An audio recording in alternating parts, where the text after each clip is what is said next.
Pay the $1,400 or your father loses the house. Go ahead, you have no idea who you're threatening. The taxi hadn't even stopped moving when Grant Ashford saw the flashing orange lights. He leaned forward, one hand braced on the driver's seat, eyes narrowing at the scene unfolding at the end of Birchwood Lane. A tow truck, a box truck with Millbrook Point Compliance Services stenciled on the side. Two men in gray polo shirts carrying a recliner across a lawn, like it was nothing like it was, furniture from a stranger's house, and not the chair his father had fallen asleep in every night for 11 years. "Stop here," Grant said. "Right here." The driver hadn't even pulled to the curb before Grant was out, laptop bag still slung across his chest, dragging his carry-on behind him over the cracked sidewalk he used to skateboard on as a kid. He'd flown 18 hours to get home. He hadn't slept. He hadn't told anyone he was coming, least of all his father, because he'd wanted this to be a surprise. A quiet week, no fanfare. Just him and Elias, maybe fishing, maybe nothing at all. Instead, he was watching his father's life get carried out onto the grass. Dad, Elias Ashford, turned at the sound of his son's voice, and for a moment his face did something Grant had never seen it do before. It crumpled just slightly, the way a man's face crumples when he's been holding something together by sheer will and someone finally arrives to take the weight off him. Then he straightened, because that was who Elias was, a man who straightened his spine even when his knees ached, even when strangers were carrying his recliner across his own lawn like a couch on a curb. "Grant, what are you?" Elias stopped himself, shook his head. "It's nothing. It's a misunderstanding." It was not nothing. Grant could see that immediately. There were at least 6 items already on the grass: the recliner, a side table, a stack of boxes that looked like they'd been packed by someone in a hurry, the porch swing that had hung on this house since before Grant was born. And standing in the middle of it all, clipboard in hand, sunglasses pushed up into a blowout of professionally maintained blonde hair, was a woman Grant didn't recognize but instantly understood. She had the posture of someone who had never once in her life doubted that she was right. "Can I help you?" she said, not moving, not extending a hand, looking Grant up and down in under 2 seconds, and apparently deciding he wasn't worth much more attention than that. He was wearing the same clothes he'd worn on the flight, wrinkled t-shirt, jeans with a coffee stain near the knee sneakers that had seen better decades. He looked by any measure that mattered to a woman like this, like nothing. "That's my father's house." Grant said. "What is going on?" "Compliance action." She said the words clipped and rehearsed like she'd said them 100 times to 100 people who'd eventually given up and gone quiet. "Mr. Ashford has been in violation of Section 4, subsection C of the community bylaws for 90 days. Overgrown hedge, unauthorized fence repair, and an outstanding balance of $1,400 in accumulated fines. The board authorized removal of non-compliant property pending resolution." 90 days, Grant repeated. "And nobody called him. Nobody called me." "Notices were mailed," the woman said, already looking past him, already gesturing at the men to keep moving. 3 of them. Elias's hand found Grant's arm, and it was trembling. Not with fear exactly, but with the particular helplessness of a 74-year-old man watching his home get dismantled in front of him by people half his age who wouldn't meet his eyes. "I never got any notices," he said quietly. "I check that mailbox every single day." "That's not our concern, sir," the woman said, not even looking at him now. "It's outlined in the bylaws. You signed them when you bought the house." "In 1991, Elias said. She didn't answer. One of the men in gray came out the front door carrying a framed photograph. Grant recognized it instantly. His mother in the garden, the year before she died. Sunlight caught in her hair. Grant himself as a boy of 9 standing beside her holding a hose like it was a fishing rod. The man set it down on the wet grass, face down, like it was nothing. Like it was garbage. Something in Grant went very quiet and very still. He had spent the last 4 years of his life building something most people would never understand. The scale of a company that started in a garage with 2 laptops and an idea nobody believed in, and ended 6 weeks ago in a conference room in San Francisco with a wire transfer that made him on paper one of the wealthiest men most of the people in this cul-de-sac would ever stand near. I hadn't told anyone yet. Not his father, not his old friends, not a single person on this street. He'd wanted to come home first. He'd wanted for one more week to just be Grant, the kid who grew up 2 houses down, who mowed old Mrs. Petrosky's lawn for $5, who used to skip rocks on the retention pond behind the clubhouse. He looked at the woman with the clipboard. He looked at the frame lying face down in the grass. He looked at his father's hand still trembling. I'm going to need your name, Grant said very evenly. Regina Voss, she said, already turning away, already done with him. HOA president, and I'd suggest you have your father settle the balance before we're forced to escalate to a lien. Grant didn't say anything else. He didn't raise his voice. I didn't make a scene, though. Every instinct in his body was screaming at him to flip the clipboard out of her hands and demand to see whatever authority she thought she had. Instead, he did something quieter, something that would matter far more in the end. He took out his phone and he started recording. The neighbors were watching. Grant noticed that first how many of them stood at the edges of their own lawns, arms crossed, faces carefully neutral. The particular expression of people who have learned that getting involved costs more than it's worth. An older man across the street mowing a lawn that clearly didn't need mowing, using the noise as an excuse not to look over. A woman on a porch 2 doors down, pretending to water plants that had already been watered. Nobody said anything. Nobody moved to help. It was, Grant thought, like watching a whole street that had been trained into silence. How long has this been happening? He asked his father quietly once the compliance crew had loaded the last of it. The porch swing chained down like evidence and driven off, leaving the recliner and the boxes and the photographs sitting on the wet grass, because apparently there hadn't been room in the truck, or because leaving it there was its own kind of message. Elias sat down slowly on the arm of the recliner out there in the open in front of the whole street, and Grant felt something crack open in his chest at the sight of it. His father, who had built houses with his own hands for 30 years as a contractor, who had taught Grant to change a tire and gut a fish, and never once asked anyone for anything, sitting on his own furniture in his own front yard, like he no longer belonged in the place he'd raised his family.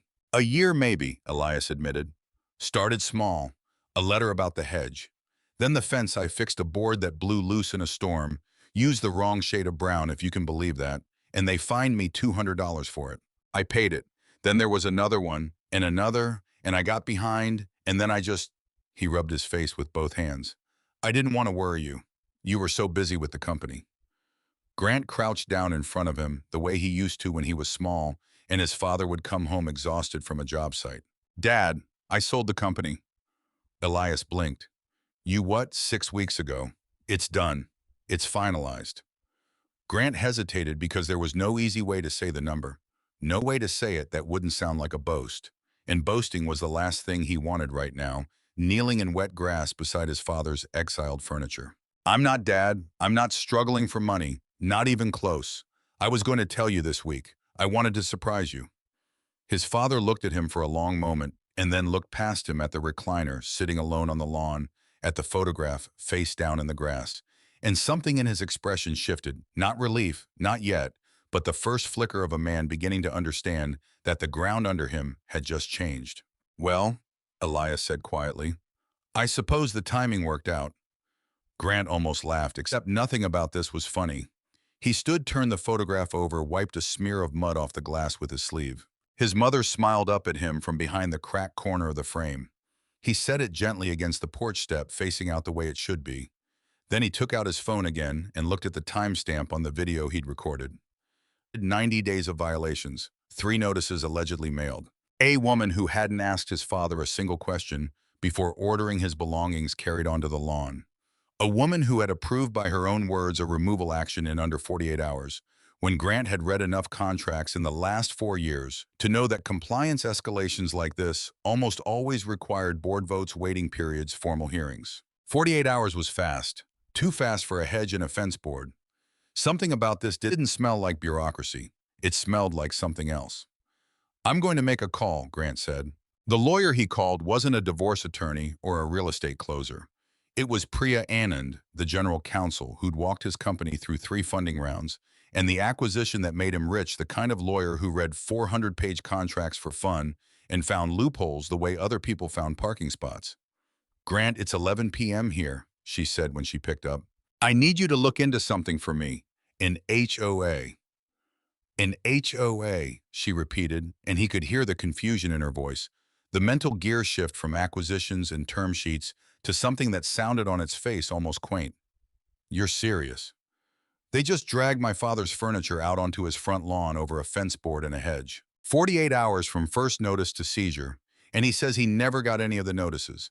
I want to know if that's even legal, and I want to know everything about who's running this HOA. There was a pause on the line, the particular pause of a very good lawyer recalibrating. Send me everything you have. Photos, the woman's name, the community name, anything on paper you can find. I'll have someone pull the HOA's governing documents first thing tomorrow. Most of these communities have to file their bylaws and any amendments with the county. If there's a shortcut being taken here, it'll be visible on paper. Her name is Regina Voss. Millbrook Point. Another pause longer this time. Grant, do you want to go in loud on this? Because if you want, I can have a formal cease and demand letter on her desk within 48 hours. And given who you are now, that letter would land very differently than it would have 6 months ago. Grant looked at his father, who was quietly folding a stack of shirts that had spilled out of a box onto the wet grass, refusing help, refusing to look up, refusing to let anyone see how much this had cost him. No, Grant said slowly. Not yet. I don't think this is really about a hedge, Priya. Something about the speed of this doesn't make sense to me. I want to understand what it actually is before I do anything. Quietly. You want to go undercover in your own hometown, Priya said, and he could hear even through her exhaustion the ghost of a smile. I want to know the truth before I spend a single dollar making noise, Grant said. Find out everything you can. I'll call you tomorrow. He hung up, and for a long moment he just stood there on the lawn in the fading light, looking at the house he grew up in. The chipped blue shutters, the crack in the driveway shaped like a lightning bolt that had been there since he was 7. The mailbox with Ashford painted on the side in his mother's handwriting, faded now but still legible if you knew to look. Somewhere behind that mailbox, apparently, 3 notices had never arrived. He did believe in coincidences that convenient. Regina Voss did not think about the Ashford house again until nearly 9 that evening, sitting in the sunroom of her own considerably larger home, 3 streets over, a glass of white wine, sweating on the side table beside a folder she kept in a drawer that her husband didn't know existed. The folder had a label on the tab, Phase 2 Parcel Acquisitions. Inside were 17 addresses. The Ashford house was the 11th. She'd been doing this for 3 years now, ever since Halbrook Meridian Development had approached her quietly, carefully, the way these things were always done about a piece of land 2 miles from Millbrook Point that was on its own worthless. But combined with the 6 lots that bordered the retention pond and the corner properties along the old service road, and crucially the deep, wide, oddly shaped parcel that the Ashford house happened to sit on, the whole thing became something else entirely. A shopping and residential complex. 40 acres. A project valued, according to the pitch deck she'd been shown in a hotel conference room 18 months ago, at over $200 million. She didn't own any of the land herself. That would have been clumsy traceable, the kind of thing a bored county reporter might notice. What she owned through a holding company registered in her cousin's name. A cousin who barely understood what he'd signed was equity. A percentage. A stake that grew every single time a property in the target zone changed hands at a price below market value. Every time an elderly homeowner got tired of fighting fines and finally just sold quietly to a buyer's agent who always seemed to be first in line. The Ashford house was the last piece on that side of the pond. Elias Ashford had refused 2 informal offers already. The kind that came disguised as friendly neighbors mentioning that a nice young couple was looking to buy in the area. Would he ever consider selling? He'd said no both times politely, the way a man says no when he doesn't realize he's being tested. So they'd moved to Plan B. The bylaws had always been useful for Plan B. Vague enough to apply almost anywhere, strict enough to generate fines almost indefinitely. And this was the part Regina was proudest of, if she was honest with herself, entirely dependent on one crucial detail that nobody in this neighborhood in 3 decades had ever bothered to actually read. She'd read it. She'd read every word of the original 1974 covenant twice the summer she was elected president, because she made it her business to know exactly what power she had before she used any of it. She refilled her wine and closed the folder. She hadn't expected the sun to show up. That had been an unwelcome surprise she'd assumed based on 3 years of quietly checking that Grant Ashford was some kind of tech employee, comfortable but unremarkable. The sort of son who called on holidays and didn't visit enough to notice what was happening to his father's mail. She hadn't liked the way he'd looked at her on the lawn. Most people confronted the way she confronted them, either got loud and useless or got small and compliant. He had done neither. He had gotten quiet and watchful, and quiet and watchful was in her experience the only kind of reaction that had ever actually worried her. She didn't think much more about it. She finished her wine and went to bed, and by morning she'd nearly forgotten the unease entirely. She had no idea that somewhere across town, a woman named Priya Anand was already pulling county records with his money and her hours. No idea that a video recorded on a cracked screen phone was already sitting backed up in 3 separate places. No idea that the quiet man in the wrinkled shirt was not in fact some overwhelmed son who would eventually pay the balance and go home. By sunset the next day, she would know exactly who she was dealing with. She simply didn't know it yet. Grant spent the next 3 days doing something he hadn't done since he was 19 years old, sleeping on a friend's couch. Between semesters, broke and unbothered by it, he made himself small. He wore his father's old work jackets. He drove Elias's 15-year-old truck instead of renting anything nicer. He mowed the lawn himself badly on purpose, leaving a strip uneven near the mailbox just to see whether anyone would notice. And someone did. Within 6 hours, a laminated notice zip-tied to the mailbox post, citing inconsistent lawn maintenance as a new violation, this one dated and stamped with a fine of $75. He kept every notice, photographed every stamp, every date, every signature line. And in the evenings, after his father had gone to bed, exhausted from a day of quietly, stubbornly refusing to talk about what had happened, Grant sat on the back porch with his laptop and read. Priya's team had pulled the original 1974 covenant for Millbrook Point, all 61 pages of it, the kind of document nobody reads because nobody believes it will ever matter to them. Grant read every page twice. On the third night, he found something that made him sit up so fast he nearly knocked his coffee off the porch rail. Section 9, Article 3, any removal or seizure of a resident's personal property for noncompliance required a majority vote of the full board conducted at a properly noticed meeting with the affected homeowner, given the right to appear and be heard, not a unilateral decision by the president alone. He read it 4 times to be sure. Then he pulled up his own recording from the first day, the one where Regina Voss, standing in his father's yard with a clipboard, had said the words the board authorized, removal past tense, casual, thrown away like it was obvious. There had been no board meeting. There had been no notice of a hearing. There had been no vote. There had only been Regina Voss in a truck and 11 years of his father's life carried out onto wet grass. I didn't act on it yet. Something told him this was one thread of a much larger tapestry, and pulling it too early would only let the rest unravel somewhere he couldn't see. The knock on the door came on the 4th night, just after 10, soft and hesitant. The knock of someone who'd talked themselves into it and out of it several times on the walk up the driveway. Grant opened it to find a young man he didn't recognize. Mid-20s, exhausted-looking, a laptop bag over one shoulder, and the particular pallor of someone who hadn't slept properly in days.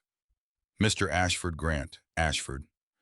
The young man's voice cracked slightly on the name. I'm sorry to come so late. I got your address from it. Doesn't matter how I got it. My name is Caleb Voss. Grant felt something click into place, cold and sharp. Voss. Regina's my aunt. Caleb's hands were shaking just slightly, the laptop bag strap gripped too tight. I work for Halbrook Meridian Development, property analyst. I've been there 2 years. He swallowed. I need to show you something, and I need you to understand I'm not doing this to hurt her. I'm doing this because I can't sleep anymore. And because your dad, I remember your dad. He fixed our fence when I was a kid and didn't charge my mom a dime because she was going through a divorce. I didn't put it together until I saw the address come up in a file last week. Ashford, same street I grew up 2 doors down from. Grant didn't say anything. He held the door open. Inside, at the kitchen table, under the same light fixture that had hung there since Grant was in elementary school, Caleb opened his laptop with hands that hadn't stopped shaking and pulled up a spreadsheet that made the room go very quiet. 17 addresses, purchase dates, sale prices, fine histories, and in a column near the end, a percentage, a number that appeared next to nearly every transaction tied to something labeled with the flat corporate blandness of people who never expected anyone outside their own circle to read it. Holdco RV interest. RV, Grant said quietly. Regina Voss. Through her cousin's name, technically. Marcus Delgado. But everyone in the office who's been there more than a year knows whose money it actually is. Caleb scrolled further. She doesn't own any of the land directly. She gets a cut every time a property in this zone sells below market rate to a buyer connected to the development, which is basically every sale, because she's the one setting the fines that force people to sell below market rate in the first place. 11 properties down, 6 to go. Your dad's house was next on the list. It's the anchor parcel. The whole southern boundary of the development depends on that lot because of the shape of the pond easement. Without it, the project doesn't work. She needed him out, and she needed him out fast, because the developer's option on the land expires in 6 weeks. Grant sat down slowly across from him. Why 48 hours? Why the rush on the removal? Because your dad said no twice already. Politely, the file says, but no. And because Caleb hesitated, scrolled to a different tab, one that made his voice drop even lower.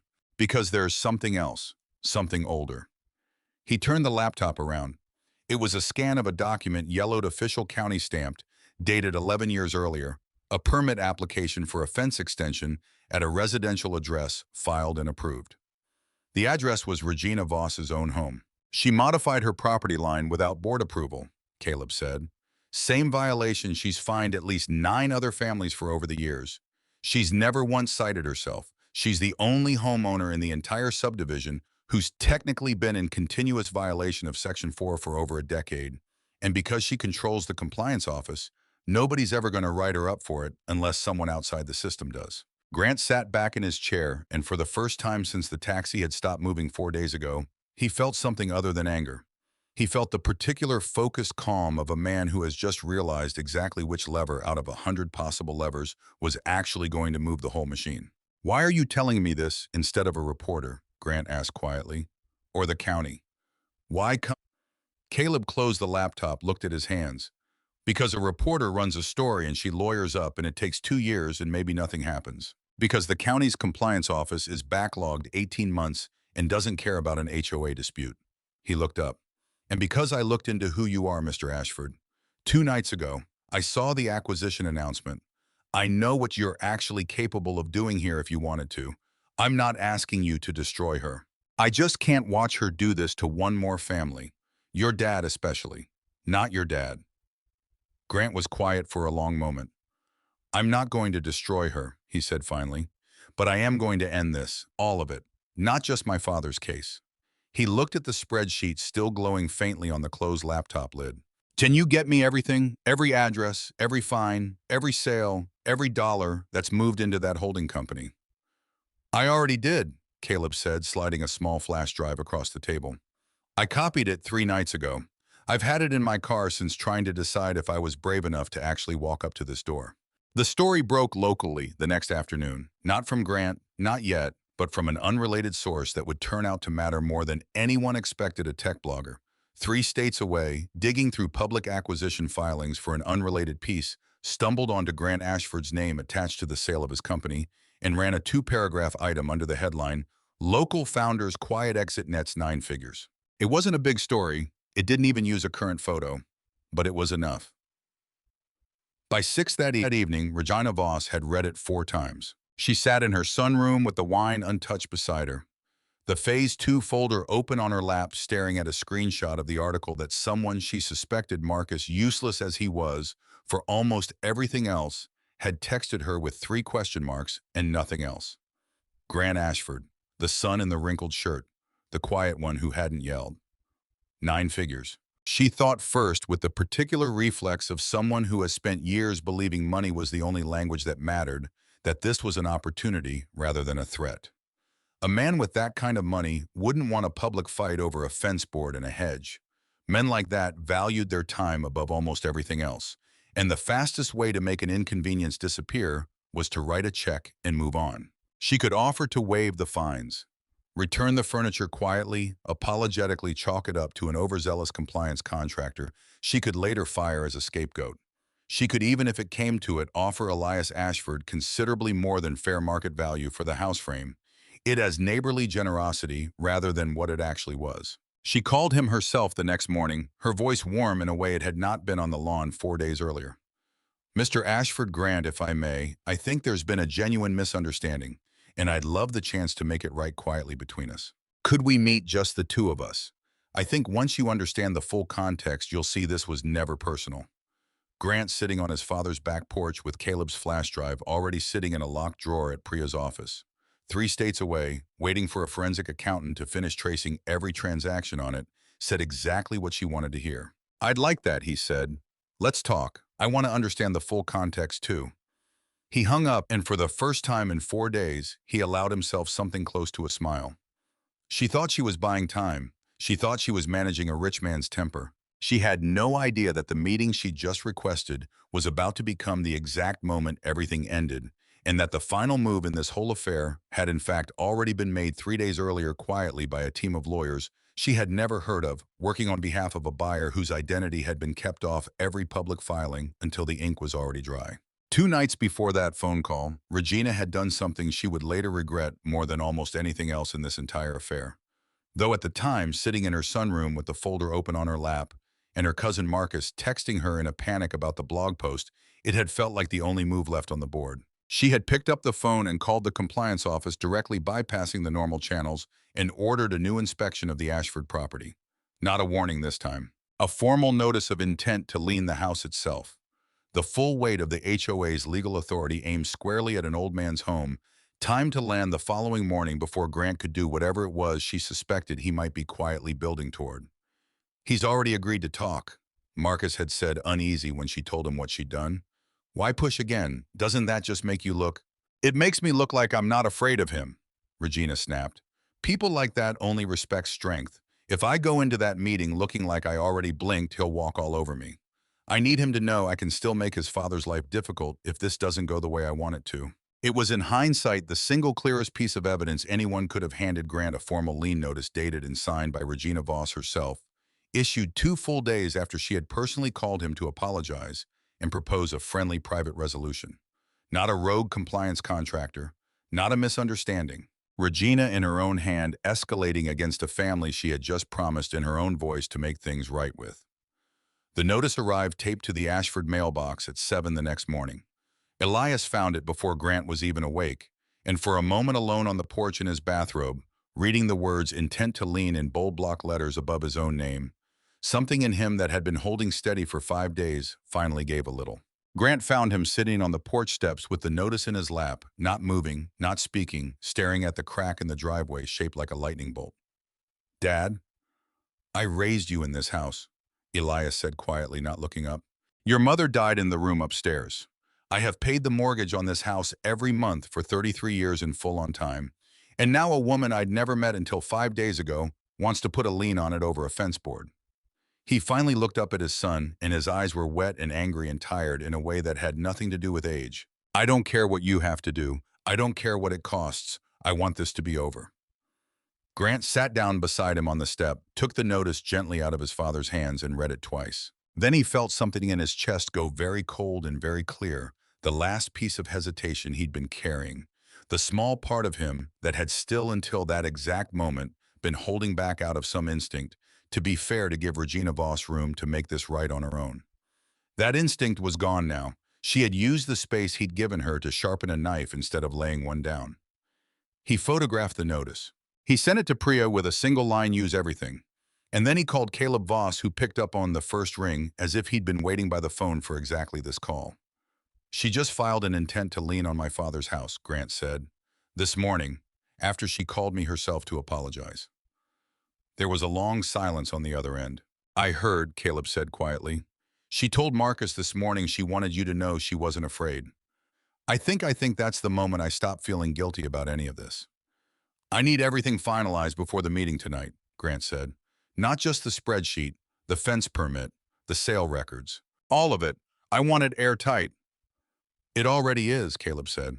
"I've had it ready since the night I walked up to your door." The offer had gone out 5 days earlier, the morning after Grant's first call to Priya Anand, not to Regina Voss, not to anyone in Millbrook Point at all, but to a mid-sized property management and compliance firm, 2 counties over Halbrook Meridian's own contracted vendor, the very company whose staff physically administered every fine, every notice, every compliance action carried out under Regina's direction. The firm was privately held, run quietly for sale for over a year because the aging owner wanted to retire and none of his children wanted the business. Priya had found it in 11 hours of digging. Grant had wired the funds through a holding entity of his own 2 days after that. The deal closed fully and legally the morning of the phone call, where Regina Voss asked to meet and make things right. Grant Ashford now owned the company that Regina Voss depended on to enforce every fine she had ever issued. She did not know this when she walked into the Millbrook Point clubhouse that evening for what she believed was a quiet, informal chat that would end with a generous settlement and a grateful, embarrassed rich man thanking her for her understanding. She found instead the clubhouse's folding chairs arranged in neat rows, nearly 40 of them, and every single one of them occupied. "What is this?" she said, stopping in the doorway.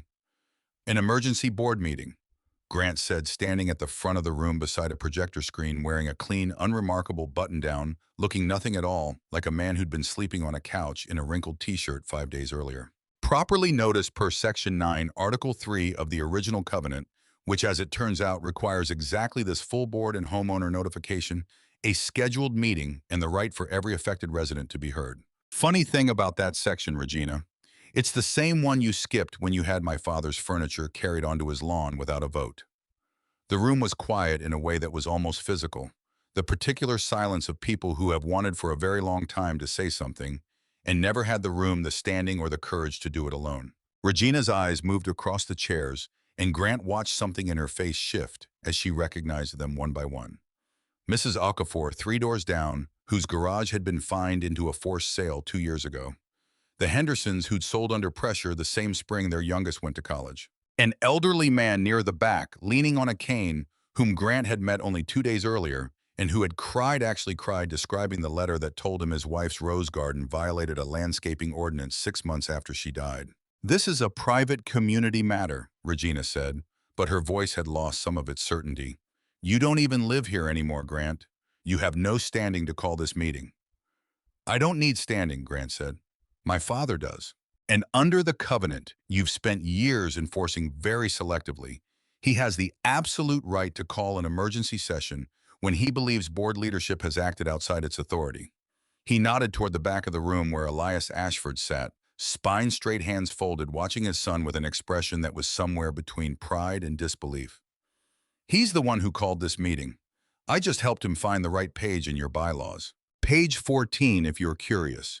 You should read your own documents sometime, Regina, all the way through." She opened her mouth and Grant clicked to the next slide before she could speak. It was the fence permit, her fence permit. County stamped 11 years old, filed without a single board vote, the exact violation she had fined 9 separate families for over the past decade. A murmur went through the room, low and rising. "That's completely unrelated," Regina said too fast. "A minor administrative matter from over a decade ago. The same minor administrative matter you fined the Petrosky family $600 for 4 years ago," Grant said evenly, clicking again. Another document, another name, another fine dated and signed by Regina herself. "And the Alvarez family $800 2 years ago. And my father, whose fence board you personally approved the removal order for 4 days ago over a violation you have never once applied to yourself." He clicked again. The spreadsheet appeared the one Caleb had copied to a flash drive 3 nights before this meeting. Though its author's name was nowhere on the slide, Grant had promised him that much at least, and he intended to keep it. 17 addresses, sale prices below market, a holding company, a percentage, Holdco RV interest. Grant read aloud, letting the words sit in the room. Would anyone here like to guess what the RV stands for? Nobody guessed. Nobody needed to. Regina's face had gone very pale. The practiced warmth of the last week entirely gone, replaced by something closer to the raw, uncomprehending fear of someone watching a structure they'd spent years building come apart in real time in public in front of the exact people it had been built on top of. "You have no idea what you're looking at," she said, but it came out thin. That could be anyone's spreadsheet. You have no proof that—" "I do actually," Grant said quietly. "But I'm not here to bury you in a courtroom for the next 3 years, Regina. I could. I have the resources now to make that a very long, very public, very expensive process for you. And frankly, for a while this week I wanted to." He paused. "But that's not actually what this is about. This is about the fact that as of 11 o'clock this morning, I own Coastal Compliance Partners, the firm your board contracts to carry out every fine, every notice, every removal in this community. Every action your office has taken for the last 3 years runs through a company I now control." The silence in the room had a different quality now. Not tension, but the particular stillness of 40 people, realizing all at once that the ground had shifted permanently under someone who had made them afraid of it for years. "Effective today," Grant continued, Coastal Compliance is terminating its contract with Millbrook Point HOA, citing a pattern of unauthorized unilateral enforcement actions inconsistent with the community's own governing documents. Your own president directed without board votes on multiple documented occasions this past week included. He looked out at the rows of chairs, which means as of tonight, this board has no compliance authority at all until it reestablishes proper procedure. And I'd strongly suggest that procedure start with a vote. An older man Grant didn't recognize, silver-haired, sharp-eyed, sitting near the front, stood up slowly. I move to remove Regina Voss from the presidency effective immediately pending a full independent audit of HOA finances for the last 3 years. Second, said Mrs. Okafor, not even waiting to be asked, her voice cracking with something that sounded like 3 years of held breath finally releasing. All in favor, the silver-haired man said. Every hand in the room went up, every single one. Regina Voss stood alone at the front of a room she had walked into as its most powerful person and stood now as nothing at all. No title, no leverage, no contract, left to hide behind, no fear left in the room to draw on. She looked at Grant for a long moment, and whatever she was searching for in his face, cruelty triumph, the satisfaction of a man who just crushed someone smaller than him, she didn't find it. What she found instead was worse in its way. He looked almost sorry for her. Not enough to stop, just enough that there was no performance left in it, no theater, nothing for her to push against. You'll be hearing from Halbrook Meridian's legal team as well, Grant added quietly, almost as an afterthought, though it was the piece he'd saved for last on purpose. Turns out when the anchor parcel of a 40-acre development becomes the subject of a public fraud allegation involving the HOA president facilitating below-market sales for undisclosed personal gain, the option on the land tends to lapse rather quickly. I made a call this morning. The project's dead, which means every dollar you were counting on from those 17 properties is dead with it. Regina didn't say anything else. She set her clipboard down on the folding table, the same kind of clipboard she'd carried onto Elias Ashford's lawn 5 days earlier, and walked out of the clubhouse without another word past 40 neighbors who did not look away this time, who did not find sudden interest in their lawns or their watering cans, who simply watched her go. The meeting didn't end there. It went another hour quieter now, almost gentle. An interim board was appointed on the spot with Mrs. Okafor and the silver-haired man, whose name turned out to be Walter Grimsby, agreeing to co-chair until formal elections could be held. Grant declined every suggestion that he take a seat himself. This isn't my community anymore, he said. I just came home to see my dad. But before the room emptied out, he did one more thing. He asked for 5 minutes and nobody objected.